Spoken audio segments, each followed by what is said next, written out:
Hello, everyone, and thank you for joining us on the Founder's Way podcast presented by STORi Group. I'm Dylan Rubin, the host, and today I'm here with the one and only Sam from STEMR.io. He founded an amazing business, and I'm not going to explain it because he'll do a way better job at explaining it. So, Sam, tell us a little bit about STEMR. STEMR is the easiest way for rappers to make their songs sound radio quality. You record your song at home, sounds like you made it in your bedroom or your basement, just upload it all to our website and it gets processed automatically, then checked by a human quality assurance engineer and you're good.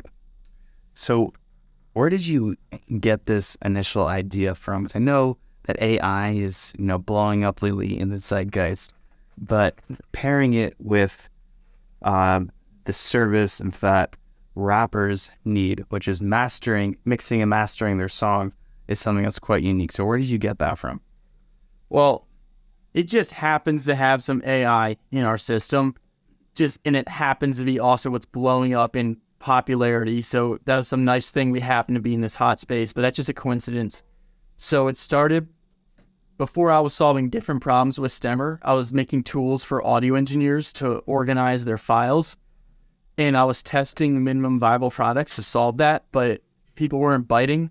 But I realized the tech we would need to build this stuff for the audio engineers was the same tech we would have needed to just automatically mix these rap songs.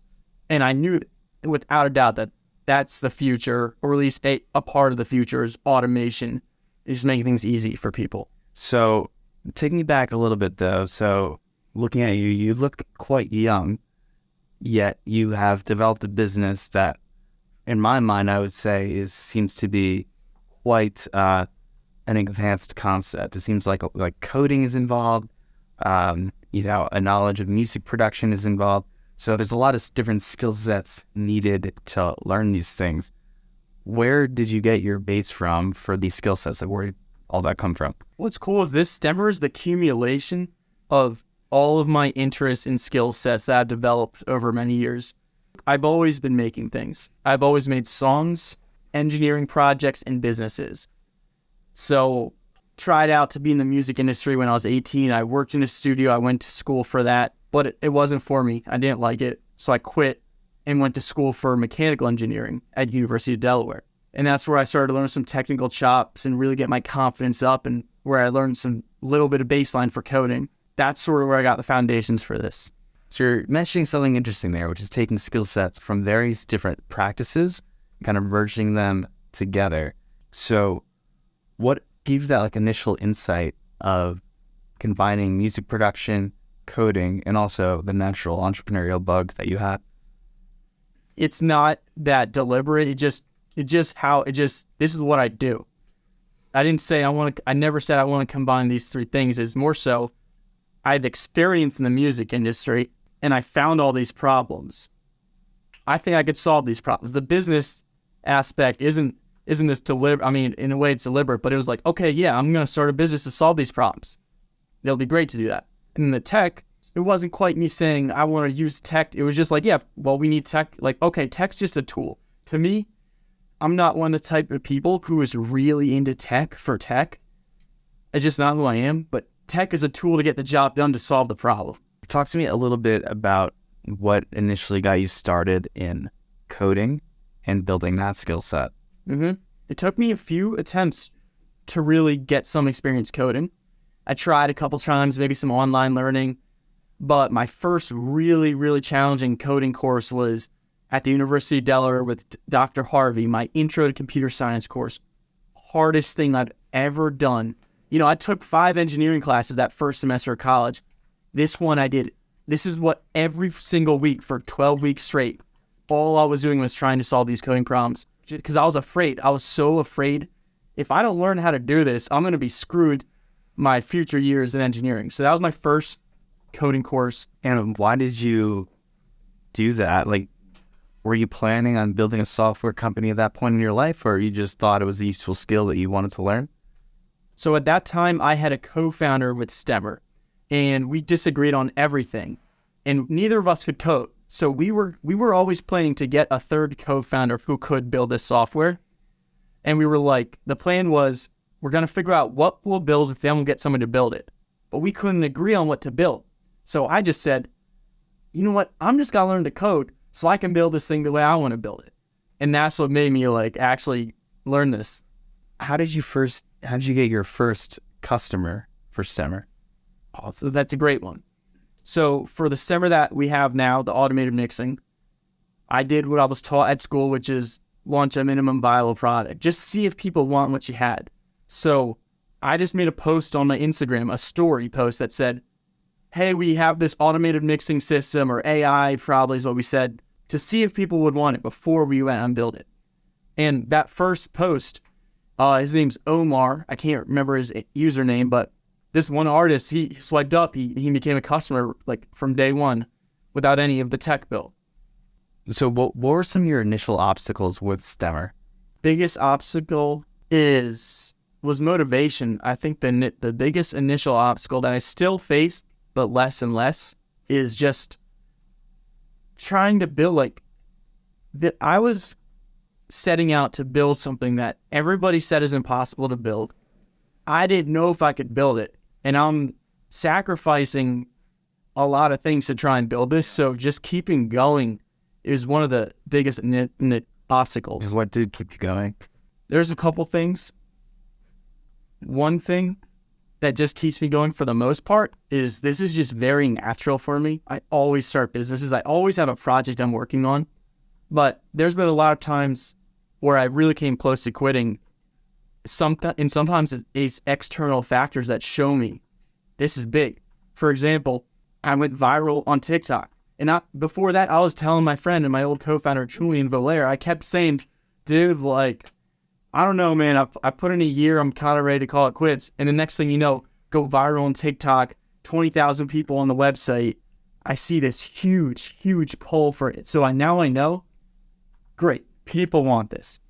So you were about to quit, and then the TikTok post went viral, and you're like, okay, this is what's keeping me going? Yeah, huge push. Talk about serendipity. That's crazy. Yeah, at that time, were you charging for Stemmer, or how did that work? Yeah, at that time, I had a messed up business model that I learned. So we charged, but we would mix. Our Stemmer would process the artist's song, and if they liked it, they could pay to download it. So, but I learned after getting all this traffic and people trying it, it's hard to get people to pay after they use something. You got to charge up front. So that was one of the pivots I learned from that virality. So right now, it seems like your main way of getting attention to Stemmer is through social media. I see some of your posts on social media. Some of them are funny. You go up to random people on the street and whatnot, but you're not creating these well-refined pieces of content like a traditional brand would. And I'm just curious, what is some of the decision-making behind some of that? It's seeing what works. And my friend, Julian, we go back and forth. So I'll say, hey, what do you think of this idea?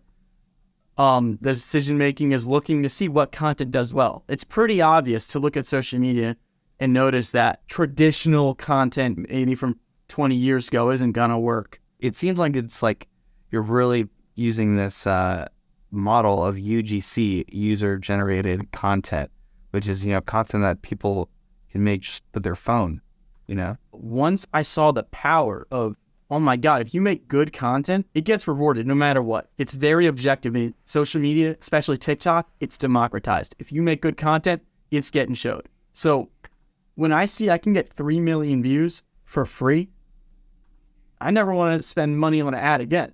Right. So, but how much of it becomes the point where you're so focused on creating the content and not focused on actually building the business or, working on the skills needed to continue the upkeep of the business? Well, what I learned now is if I were to start a business again, this is how I would start, with the content. That's all you need. You can monetize that and you can start your business. My bottleneck right now is getting customers through the door. And I found that making good content solves that bottleneck and brings me customers. I know you have a big grasp on the content that you're creating for Stemmer right now. Continuing to push out content in the future, like what would be the future 2.0 version of the content creation machine behind STEMmer? That's a good question. And thankfully, I haven't had to think about that too much because that's not where I'm at. The mistakes I've made before is trying to think about the future, thinking about scale when I'm not at scale. It's just a waste of time, and I've done that a bunch. One big problem pretty much around that theme is I've wasted time doing the wrong things. For example, I built this tech, and I wasted 4 months, trying to perfect it. When I went viral, I found out that the tech I built was in the wrong direction. So I wasted 4 months in the wrong direction. If I would have just focused on getting customers instead of building, I would have learned sooner that the tech was in the wrong direction. And also I would have learned what I know now is the bottleneck isn't the tech, it's getting the customers. If you were to give an elevator pitch on STEMmer right now, Yeah. let me hear it. 30 seconds. What does STEMmer do? STEMmer is the easiest way for bedroom rappers to make their song sound professional. Upload your song to our website, adds all the effects, makes it sound radio quality. Awesome. If you were to give a piece of advice to a young entrepreneur, number one piece of advice, what would it be? My advice is that all advice is out of context. So yeah, there's all advice anybody gives you. They don't know your exact situation. So it's always a little bit out of context. Okay. What do you say for somebody who has a concept, they think it's the one to go with, but it ends up failing? What do you do next? What I would do for my next startup, which I have done, is I'll make a website, a landing page in 2 hours. Just go to Wix or any website. Have your headline claiming what you do, the problem you solve maybe. Then I would just spend $100 on Facebook ads or something and see if people bite on this. If they do bite, if people submit their info, call them up. And that's how I would get started on my next business. Right on. Final question here. Should people follow what they're passionate about, or should people find a problem and solve it first?